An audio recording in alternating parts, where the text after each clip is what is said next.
Hello friends, कैसे हैं आप लोग। तो एक नए टॉपिक पे छोटा सा डिस्कशन करते हैं कि घटना चक्र जो आती है, जैसा कि सब लोग कहते हैं। हम लोग जो यूट्यूब पे देखते हैं, इंटरव्यूअर या टॉपर जो होते हैं वो घटना चक्र को प्रिफर करते हैं कि आप घटना चक्र जरूर पढ़िए, जरूर पढ़िए। बट कब पढ़िए, कैसे पढ़िए, ये थोड़ा सा कन्फ्यूजन रहता है। तो मैं आपको बता दूं कि इट्स अप टू यू। पहली बात ये आपके ऊपर है कि आप जब भी पढ़िए। बट तरीका क्या होता है, जहाँ तक जो मेरा ओपिनियन है वो ये है कि पहले आप किसी बुक को या कहीं किसी इंस्टीट्यूट को, जहाँ से भी आप पढ़ते हो, वहाँ से पहले एक बार आप सिलेबस को कंप्लीट कर लिए। घटना चक्र स्पेशली बनी है, इसका इसका मोटो क्या था, ये बनी है एज अ रिवीजन के लिए, प्रैक्टिस के लिए। It's a practice book. अब क्या है कि पिछले साल के क्वेश्चंस आते आते आते आते इतनी मोटी हो गई है कि अब लगता है कि हाँ यार, ये बुक है, इसको पढ़ लो, इसमें सब कुछ। और हकीकत की बात है, इसमें सब कुछ नहीं दिया होता है। पहली बात, जब अब ये बुक के फॉर्मेट में लिख रहे हैं, जैसे कि कोई चैप्टर शुरू होता है तो पहले उसके बारे में वो लिखते हैं, और वो चीज़ वही लिखते हैं जो आगे क्वेश्चंस में होता है। उसमें भी कुछ पॉइंट्स को ये छोड़ देते हैं। हिंदी, इंग्लिश इंग्लिश में पॉइंट्स थोड़े कम ही होते हैं, क्वेश्चन तो पूरे होते हैं, बट थोड़ा बहुत ये कटौती कहीं ना कहीं करते हैं। तो घटना चक्र का सही मोटो ये है कि आप पहले अपने सिलेबस को कंप्लीट करिए। उसके बाद अगर आपको टाइम नहीं मिल रहा है, जैसे मान लीजिए एग्ज़ाम आ गया, आपको टाइम नहीं मिल रहा है, या आप ऐसे प्रैक्टिस सेट नहीं देना चाह रहे हैं, तो आप घटना चक्र से क्वेश्चंस को मतलब हिडन कर करके, जैसे कि आप आंसर उसके मत देखिए, पहले आप पीछे पढ़ लीजिए। देखिए, फर्क क्या होता है कि जैसे प्रैक्टिस तो आप यहाँ भी करते हैं, प्रैक्टिस आप वहाँ भी करते हैं। बट यहाँ पे क्या होता है कि जैसे आपने प्रैक्टिस इन द सेंस कि जैसे आपके पास यूपी पीसीएस की बात करें तो 150 एमसीक्यूज मान लीजिए क्वेश्चंस के आपके आ गए, तो रैंडमली आप देखेंगे, आपका दिमाग चलेगा उस पर्टिकुलर टाइम में। तो वो एक प्रैक्टिस अलग होती है। घटना चक्र में भी आपके पीवाईक्यूज की प्रैक्टिस ही होती है, उससे ज़्यादा कुछ नहीं होता है। और रिवीजन होता है, दो चीज़ ही होती है। तो आप पीवाईक्यूज के प्रैक्टिस करते हैं, बट यहाँ पे आपको पता होता है कि नहीं, हाँ क्वेश्चंस जो होंगे वो, जैसे आपने खोला कि मुझे अब पार्लियामेंट पढ़ना है, तो पार्लियामेंट में आपको पता होगा कि जो भी क्वेश्चंस आर्टिकल होंगे वो पार्लियामेंट होंगे। एक ये माइंडसेट होता है पहले का, तो इससे आपको ईजी होता है।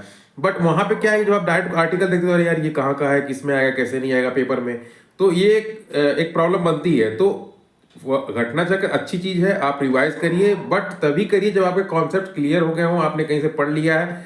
एग्जाम टाइम में महीने 2 महीने महीने भर जो आप रिवीजन करते हैं वो घटना चक्र से भी कर सकते हैं, और अच्छा है, ये फ्रूटफुल भी होगा, क्योंकि वो बहुत सारे पॉइंट जो कहीं कहीं आपको छूट जाते हैं। कुछ क्वेश्चन देखिए, कोई भी किसी भी सब्जेक्ट में पूरी चीजें आपको वो नहीं बता पाएगा, ये आप मिथ है, it's a totally myth. No one can cover entire syllabus because it's a very vast, कहीं से भी क्वेश्चंस आ सकते हैं।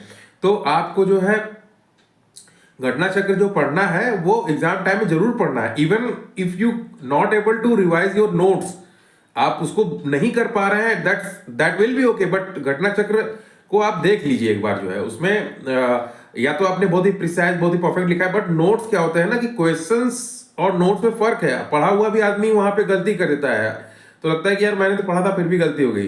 तो नोट्स को आप नहीं देख पा रहे हो, that will be okay, but घटना चक्र आप जरूर देखिए। जो है स्पेशली यूपी पीसीएस और स्टेट एग्जाम के लिए, यूपीएससी के लिए घटना चक्र इज नॉट फ्रूटफुल, फ्रूटफुल नहीं है।